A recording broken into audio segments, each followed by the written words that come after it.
la première fois, le zoo d'Amnéville abrite tigres, rapaces et bien d'autres surprises sous le même toit. Un travail de longue haleine mené par ses dresseurs et ses conservateurs. Quand il s'agit d'animaux, ils sont tout de suite intrigués par n'importe quel changement dans leur environnement. Donc il faut les habituer progressivement, de manière à ce que tout se passe bien. Il y a même une question de sécurité pour celui qui a les tigres autour de lui, et puis pour l'harmonie des autres numéros.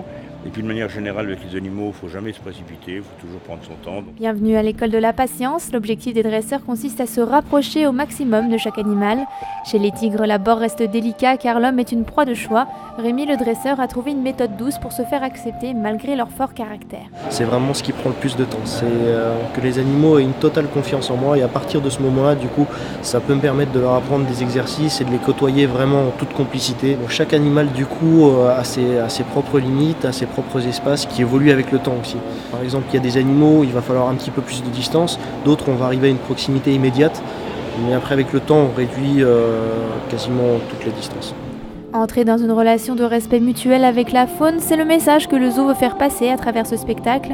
Cette démonstration permet aux zoologistes de sensibiliser son public à la conservation de ces espèces victimes du braconnage.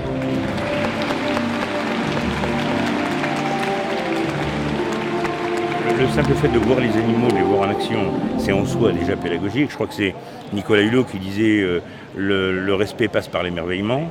Alors, une fois qu'ils ont trouvé ce qu'ils venaient chercher, ils sont réceptifs pour accueillir un message, pédagogie, conservation. Sinon, c'est pas la peine, on parlait des murs. Voilà à quoi ressemblait cette édition spéciale Noël pour les chanceux qui ont pu y assister. En revanche, le spectacle Tiger World, lui, continue toute l'année.